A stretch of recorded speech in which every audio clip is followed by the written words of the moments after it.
윤석열 대통령이 이르면 다음 주 오는 10일 전후로 취임 2주년 기자회견할 것으로 알려졌어요. 진짜 한대요?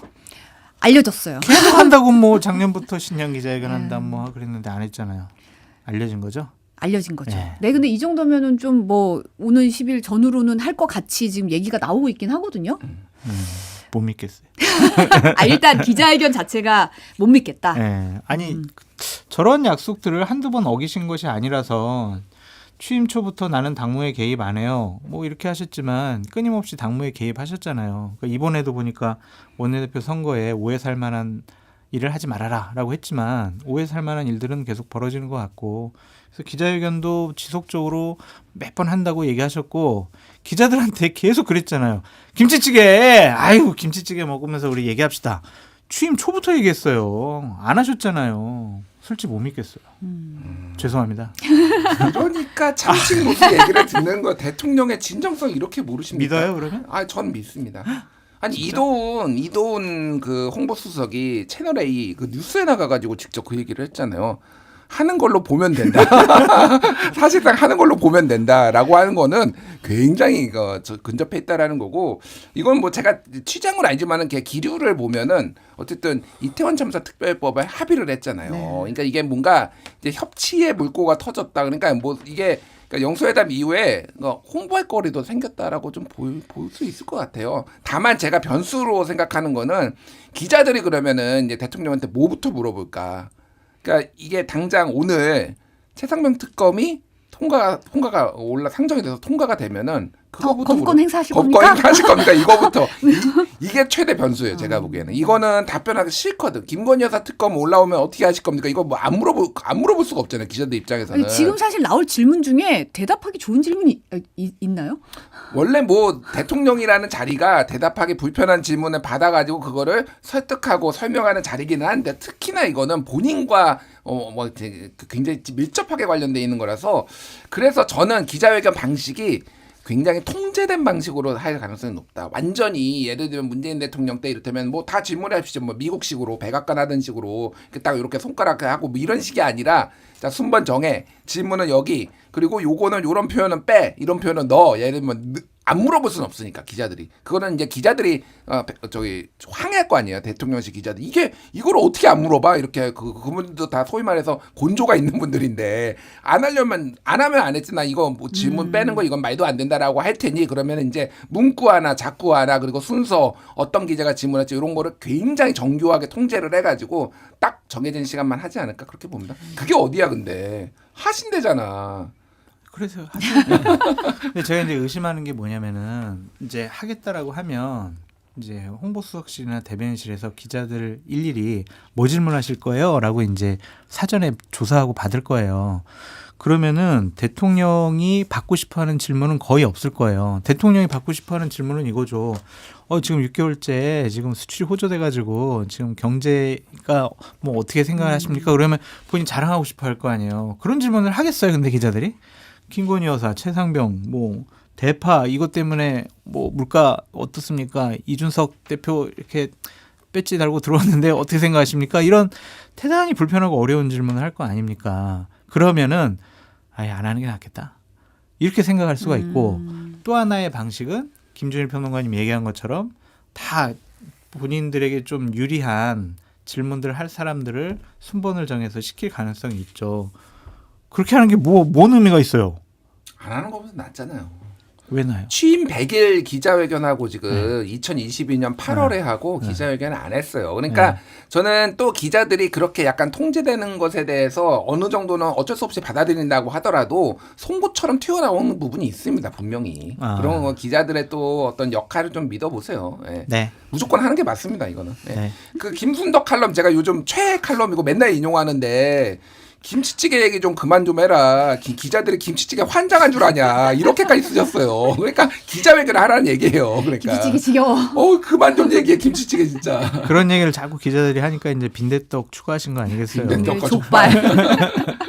딱 술안주네요. 네. 대통령실이 민정수석실 부활담은 직제 개편안 뭐 다음 주에 뭐 발표할 거다 이런 보도가 나오고 있는데 벌써 신임 민정수석 얘기가 나오고 있어요. 김주현 전 대검찰청 차장이 유력하다, 뭐 낙점했다 이런 보도들이 나오고 있던데 사실 근데 민정수석실 폐지가 대선 공약이었잖아요.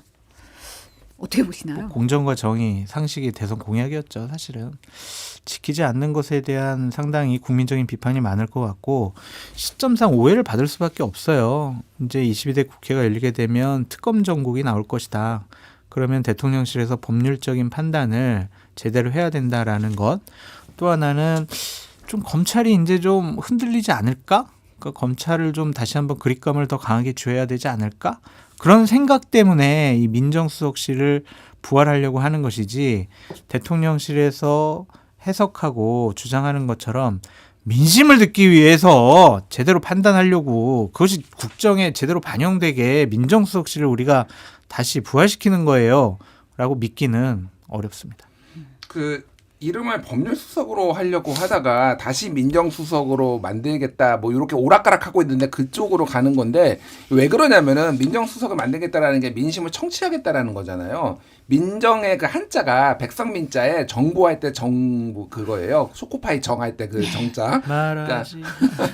그러니까 이제 이게 그러니까 앞뒤가 안 맞는 거지. 그러니까 민심을 청취하겠다라고 하면서 법률수석을 만드는 거는 법률하고 도대체 민심하고 그러니까 어쩔 수 없이 대통령도 내가 민정수석을 없애겠다라고 했지만은 이름이라도 그럼 이게 뜻이 그러니까 맞게 앞뒤가 맞게 민정을 다시 이제 만드는 건데 저는 이 김주현이란 분이 좀 눈에 띄더라고요. 이분이 이제 법무부 차관과 대검 차장을 했잖아요. 그러니까 검사예요. 네. 근데 원래 이제 보수 정부 때는 검사들이 많이 했어요. 대표적인 게 뭐 우병우도 그렇고 뭐 최재경도 그렇고 뭐 이렇게 다 역대 정부 보면 보수에서는 검사들이 많이 했고 뭐 소위 말하는 진보 정권에서는 상대적으로 검사를 좀 멀리하거나 좀 안 하려고 하는 그러니까 노무현 대통령도 이제 장악을 하지 않겠다 뭐 이런 류의 얘기들을 했고 문재인 대통령은 특히 이제 조국 수석부터 해가지고 쫙 그렇게 했잖아요.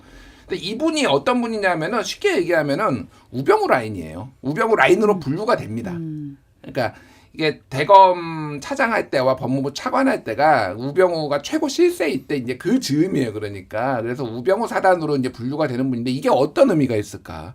이게 이제 참 역대 민정수석 중에서 제일 유명한 두 분 꼽으라면 이제 조국 민정수석과 우병우가 아닐까 저는 그렇게 생각을 하고 다른 이유로 이제 두 분 유명해졌잖아요. 네. 국정농단. 그러니까 이게 굉장히 저는 상징적이다. 이렇게 뭐 아까 전에 이제 장성철 소장님이 말씀하셨다시피 이게 정말로 민심 청취용일까?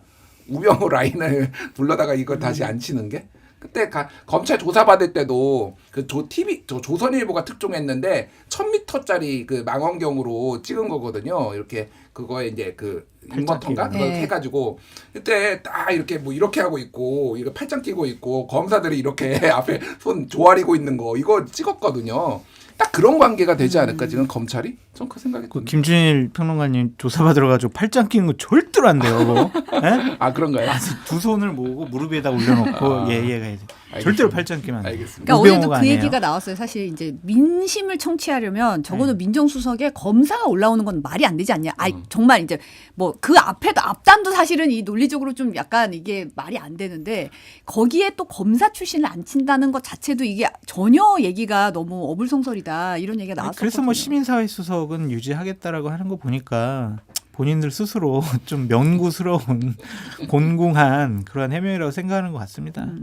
조선일보가 오늘 사설로 민정수석실보다는 특별감찰관이 먼저 아닌가라고 했더라고요. 글쎄 말이에요. 이것도 네. 대선 공약인데. 그치?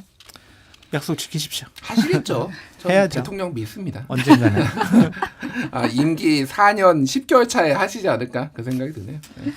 국민의힘이 이제 오늘 황우여 당 상임 고문을 신임 비대위원장으로 조금 전에 임명을 했습니다. 전국위에서 92.81% 찬성으로 가결이 됐는데 이제 비대위원 뭐 인선하고 이제 꾸릴 텐데 어제 보니까 사무총장에 배준영 의원 그리고 전략기획부총장에는 당직자 출신으로 부산 동래에서 당선된 서지영 당선자 내정하고 조직부총장에는 김종혁 현 조직부총장 유임을 시켰더라고요.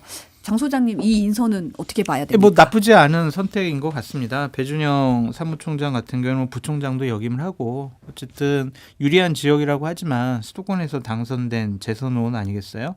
그리고 부산 동래에서 당선된 서지현 당선자는 제 당 후배예요. 네. 근데 청와대에도 있었고 당의 전략기획 부서에서도 일했기 때문에 전략기획 부총장으로서는 적임자인 것 같고 김종혁 조직부총장은 뭐 유임이잖아요. 원래 해오던 일이니까 상당히 좀 익숙하지 않을까. 그래서 무난한 나쁘지 않은 그런 인선이라고 보여집니다. 근데 서지영 당선자라든지 김종혁 조직부총장 같은 경우는 저번에 그 여의도 연구원에서 했던 토론회에서 굉장히 쓴소리를 많이 하셨던 분들이잖아요. 네, 그래서 네. 뭔가 좀 변화를 상징하는 건가요? 어떻게? 아니 그게 상식이죠. 그게 상식. 변화라고 얘기하는 게 저는 상당히 웃겨요. 지금까지 다른 얘기를 했던 분들이 상당히 잘못된 생각과 판단을 한 거지. 이것이야말로 그냥 정상적인 올바른 상식적인 얘기를 하는 거다. 이 총선 결과를 받아들이는. 네. 그래서 당이 뭐 이런 걸 통해서 상식적인 얘기들이 직접 정책이나 전략 기획에 반영이 됐으면 좋겠다라고 말씀드립니다. 이게 좀 재밌는 게 뭐냐면 어제 이제 그 출입 기자들한테 알림 문자가 왔어요. 제가 읽어드릴게요. 국민의힘 윤재옥 당대표 권한대행은 금일 5월 1일 사무총장의 배준영, 전략기획부총장의 서지영, 조직부총장의 김종혁을 각각 내정하였음을 알려드립니다. 그리고 추후 비대위가 출범한 이후 정식 임명 절차를 밟을 예정임을 알려드립니다. 이거 임명한 사람이 누구죠? 윤재옥이에요.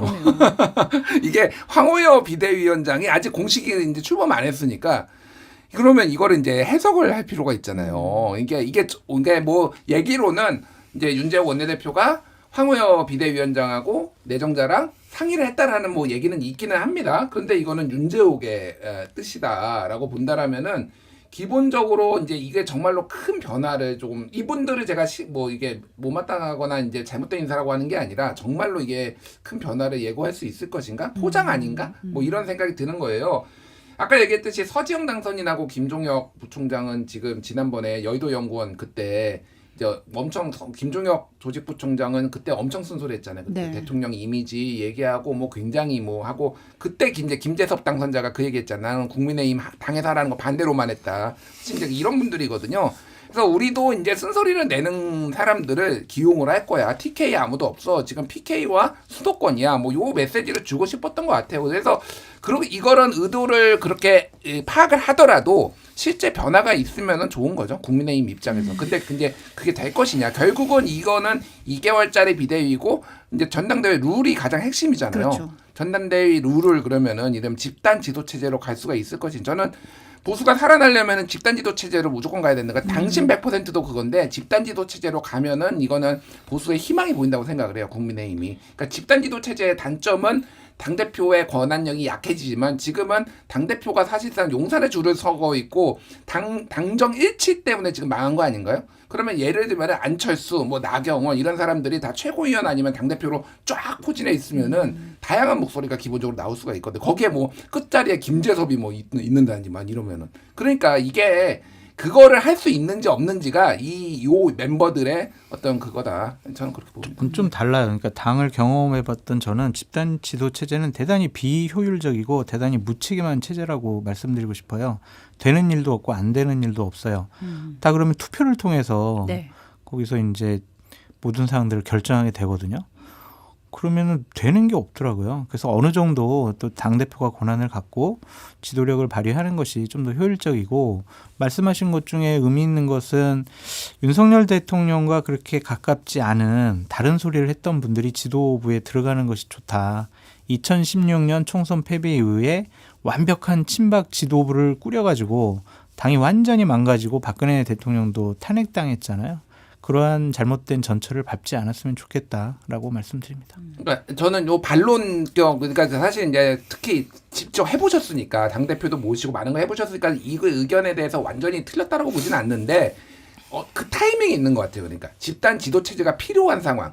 왜 그러냐면은 집단 지도 체제라고 하는 거는 다 최고위원과 당 대표를 같은 하나의 투표로 뽑는 거잖아요. 그러니까 그렇죠. 1인 2표가 네. 되더라도. 그런데 이거는 최고위원 따로 뽑고 당대표 따로 뽑는 거예요. 그러면 최고위원들의 합리적인 분들이 들어갈 수 있나요? 예를 들면은 당대표는 한 명이기 때문에 예를 들면 그러니까 가정입니다. 안철수, 뭐 나경원, 뭐 이렇게 비윤이라고 불리는 분들은 여기에 있다가 다 떨어져요. 그리고 여기에서도 마찬가지로 최고위원회에서도 비윤이라고 불리는 분들은 다 떨어집니다. 그러니까 구성 자체가 그렇게 불가능해요. 그러니까 그거를 합리적으로 그렇게 구성이 될 수가 없으니까 제가 집단 지도 체제에 약점이 있음에도 불구하고 지금은 그게 필요한 거다. 그렇게 말씀드린 거예요. 네.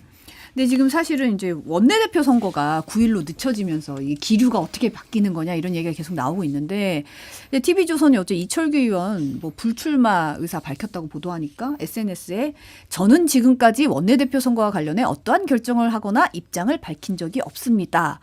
보도 좀 자제해달라라고 이제 SNS에 올렸어요. 이거 무슨 의미일까요? 그러니까 남자와 여자가 연애를 하는데 남자가 꽃도 갖다 주고 뭐 선물도 해주고 맛있는 것도 사주고 이래요. 그래서 여자분이 왜 나를 좋아해? 내가 너 언제 좋아한다고 그랬어? 이거랑 똑같은 것 같아요. 지금까지 여러 모습은 나는 원내대표에 출마할 거야. 나는 원내대표 할 거야. 악역을 담당하겠다. 네, 이러한 신호를 다 보낸 거 아니에요? 이미지를 다 주면서 지금 보수파 언론이라든지 다양한 쪽에서 지금 맞아? 지금 총선 패배했는데 친윤이 원내대표 하는 게 맞아? 이런 비판이 나오니까 내가 언제 출마한다고 그랬어? 이렇게 뒤로 빠지는 건데 원내대표 선출 날짜를 연기한 것 자체가 이철규 의원을 원내대표 시키는 것이 너무 부담스럽다라는 당의 입장이 좀 나타난 것이 아닌가라는 좀 생각이 들고요. 날짜 자체가. 네. 아니 왜냐면은 빨리 해버렸으면은 없어요. 이철규 의원밖에 출마하거나 의지를 나타낸 분이. 그렇기 때문에 여지를 둔 거는 더 다른 분들이 원내대표 했으면 좋겠다라는 당선자들의 의지랑 뭐 의견들이 좀 반영된 것이 아닌가라는 생각이 드네요. 뭐 요거는 그러니까 이철규 의원은 좀 불쾌하신 것 같아요. 이게 여러 이 톤들을 보면은 굉장히 불쾌하신 것 같아요. 그러니까 내가 뭐 무슨 죄를 졌냐라는 것부터 해가지고 뭐 입장을 밝힌 적이 없는데 자기들 근데 말씀하신 거에 다 동의하고 이 분위기는 사실은 보수 언론 쪽인 것 같아요. 그러니까 무슨 얘기냐면은 이게 뭐 예를 들면 MBC나 뭐 저 같은 사람이 이제 비판을 하는 건 당연하잖아요. 뭐 이철규가 책임져야 될 사람이 왜? 근데 이제 보수 언론에서도 엄청 비판했어요. 그러니까 이철규 이거 임명하는 거 쉽게 얘기하면 야 니들 제정신이야 지금? 이철규 임명해가지고 저 당 망하게 할 거야? 이거가 조선일보나 뭐 이런 데서 엄청 썼거든요. 그러니까 이게 기류가 조금 이제 좀 못 버틴 것 같아요. 그러니까 이 그런 게 있고. 배현진 의원도 갑자기 이철규 의원 안 된다라고 갑자기 했잖아요. 같이 이분들이 그 친윤 모임에서 뭐 간사 부간사하고 막 굉장히 가까운 분이에요. 조직부총장이었나? 맞습니다. 총장부총장하고 뭐 이러신 분들이거든요. 근데 이거는 그렇게 본다면 시그널이 있었다. 뭐 이렇게 보는 게 맞아요. 누구의 시그널이요? 네. 아니 대통령실에서는 한남도? 오해할 만한 한남도? 몰라. 대통령실 용산이 아니고? 몰라. 아니 대통령실에서는 공식적으로 오해 살 만한 일을 하지 말아라라고 대통령께서 말씀하셨다라고 알려졌습니다. 당무에 개입하지 않는 것이 윤석열 대통령의 오랜 철학이라는 부연 설명까지 있더라고요. 오랜 철학이요? 네. 그러기에는 지난 전당대회가 너무나 네. 우리가 생각하는 단어의 정의가 다른 것 같다라는 생각도 드네요. 그러네요. 근데 이제 지금 오늘 오전에 송석준 의원이 경기 이천에서 3선에 이제 성공한 송석준 의원이 원내대표 출마를 선언했고 지금 추경호 의원이 언론 인터뷰에서 뭐 주말까지 권유를 받았다. 주말까지 고민하고 뭐 결정하겠다라고 했더라고요. 그러면은 이제 좀 그래도 후보군들이 그전보다는 좀 나오고 그러겠네요. 있는 것 네, 같은데. 네. 근데 이제 의원들이 이렇게 생각할 거예요. 이제 우리 당이 원내대표를 뽑음으로써 어떠한 이미지를 국민들에게 줄 것인가. 그거를 먼저 생각할 거고 또 하나는 원내대표 감인가? 그런 생각. 감인가? 예. 그러니까 이 야당 거대 야당은 박찬대 친명의 핵심 뭐 이런 분이 추대받는 형식으로 뽑히는 거. 근데 우리 당은 누구? 과연 대항마가 될까? 협상을 잘할 수 있을까? 그런 생각을 하게 될 것 같아요. 그래서 의원들의 마음이 어떨까? 근데 하지만 대부분 영남 쪽 의원들이 많이 계시기 때문에 추경호 의원이 좀 유리하지 않을까 그런 생각도 좀 들고 이번 원내대표는 그렇게 생명력이 길 것 같지가 않아서 우리가 대단히 좀 가능성이 높다라고 생각한 김도우 의원이나 다른 중진 의원들 같은 경우에는 출마를 안 하는 것도 하나의 전략적인 선택이다라고 판단하는 것 같습니다. 그러니까 특검 정국이 계속 밀려올 거 아니에요. 그거 어떻게 방어를 해요? 근데 만약 하나가 통과가 됐어. 원내대표 그만둬야 돼요. 정치적인 그러니까 책임을 지고. 이 임기가 그렇게 길지 않을 거다. 길지 않을 거다. 임기는 1년인데 여러 가지 국회에서의 협상 과정 중에서 계속 밀리고 대통령실에게 불리한 법안들이 통과되는 것을 막지 못하면 그 원내대표가 책임지고 물러날 수밖에 없는 상황이다. 그것이 정책인 책임이었거든요. 그렇기 때문에 길어봤자 뭐 한 4, 5개월 그 정도의 원내대표 임기를 위해서 이렇게 출마하고 뭐 선택받고 이것에 대해서 좀 꺼려하는 분위기도 있는 것 같아요. 정확하게 그거인 것 같아요. 저도 보는데 이게 지금 원내대표 딱 되자마자 해야 되는 게 그러니까 특검법부터 처리를 하던 거예요. 그러면 뭐 이 김건희 특검 뭐 이런 거 뭐 이게 당장 올라오지 않더라도 막 협상하고 그래야 되잖아요. 원구성 협상이 있고. 이건 잘해도 그러니까 뭐 국민의힘 아니면은 입장에서 잘해도 욕 먹고 못하면 더 욕 먹고 뭐 이런 거예요. 그러니까 캐비넷 열릴 수도 있습니다. 이거 잘못하면. 에이 왜 그러세요? 그러니까 이거 진짜로 소위 말해서 용산 윤 대통령 부부 뒤치다거리만 하다가 끝날 그렇지. 수도 있겠다. 뭐 딱 이렇게 판단하는 거죠. 그러니까 말을 하듯이 첫 번째 카드는 버리는 카드다 보통. 이제 버리는 배다. 네, 버리는 패다라고 본다라면은 중량감 있는 인사들은 두 번째 아마 수습하려고 나올 것 같아요. 근데 이게 분위기가 다른 게 2020년에 미래통합당이 참패한 다음에 그때 이제 원내대표 나오신 분들이 주호영, 권영세, 김태흠, 이명수 이런 분들이었어요. 그러니까 지금하고 완전 분위기가 다른 거예요. 그러네요. 예, 그러니까 그때는 정말로 그렇게 참패를 했어도 당을 재건하겠다라고 당 중진들이 막 나서는 분위기라면 지금은 그때하고는 다른 거니까 그러니까 이거는 용산 뒤치다거리용이다라고 인식을 하는 것 같아요. 유승민 전 의원이 당권 도전 고민할 수밖에 없다. 그리고 이제 윤 대통령과 한동훈 전 위원장 보수에 들어온 용병이라고도 했더라고요. 어떻게 될까요? 움직이시려는 것 같아요. 지난번에 그 CBS 라디오의 인터뷰 이제 이철희 수석이랑 또 이제 하시는 거 봤는데 여러 가지 비화를 공개를 하셨더라고요. 또 이를테면 수원에 출마라는 거 제안도 받았다. 뭐 그래서 그날 이제 저도 이제 만나서 좀 이런저런 얘기를 했는데 분위기가 조금 심상치 않다. 그러니까 제 느낌은 그래요. 제가 받은 뭐 직접 물어본 건 아니고 조만간 밥 좀 사달라고 제가 요청을 드려서 얘기했어요? 예, 뭐 나의 잡작을 했는데 제 느낌은 그동안 유승민 의원이 굉장히 조금 뭐라고 해야 되나 우유부단하다는 평가를 많이 받았잖아요. 계속 당대표도 안 나오고 이번에 뭐 탈당도 안 해, 당에 남았는데 뭐 역할도 안 해 그랬는데 이제는 칼을 뽑을 때다. 정면 승부를 할 때다. 그리고 윤 대통령에 대한 그립감이 당이 낮아지고 평가가 너무 안 좋기 때문에 그 부분은 확실히 이번에 승부를 걸려는 것 같다. 이렇게 보여요. 예. 근데 제가 유승민 전 대표에 참모라면 나가지 말라고 하겠어요. 되게 힘든 당 대표가 될 거예요. 그러니까 용산과 의원들과 상당히 부딪히는 당 대표, 제대로 된 리더십을 발휘하기가 어려운 상황일 것 같아요. 지금까지 유승민 대표가 주장하고 내세웠던 메시지들을 보면 용산하고 너무 갈등을 많이 벌릴 것 같아요. 그럼 당에는 윤핵관들이 가만히 있겠어요? 영남 의원들이 가만히 있겠어요? 아마 쫓아내려고 할 거예요. 용산도 그렇고. 그러면 당대표 임기를 채우기가 쉽지가 않다. 그래서 이번 타임은 쉬시고 어차피 또 국민의힘의 전통적인 특징이 있잖아요. 임기를 못 채운다. 그래서 임기 못 채우고 또 어려움에 처하게 되면 그때 나오시는 게 낫지. 이번 당대표는 너무 힘들 것 같다는 생각이 들어요. 그러니까 예를 들면 최상무 특검 왔어요. 유승민 의원 스탠스는 이거 통과시켜야 되고 처리해야 된다는 거잖아요. 의원들이 가만히 있겠어요? 원내대표랑도 싸울 거란 말이에요. 용산과도 싸우고. 당대표의 리더십을 어떻게 발휘해요? 대단히 처신하기 어려운 당대표라서 정말 출마 안 하는 게 낫지 않을까 그런 생각을 좀 언제 해보게 돼요. 해? 그러니까 나는 진짜 궁금한데 맨날 유능한 참모다 그렇게 본인이 말씀하셨잖아요. 언제 해요 그러면? 그거는 이제 돈 받고 컨설팅 이 정도까지는 이제 믿기. 네, 오늘 여기까지 듣겠습니다. 김준일 시사평론가 장성철 소장과 함께했습니다. 오늘 감사합니다. 네, 감사합니다.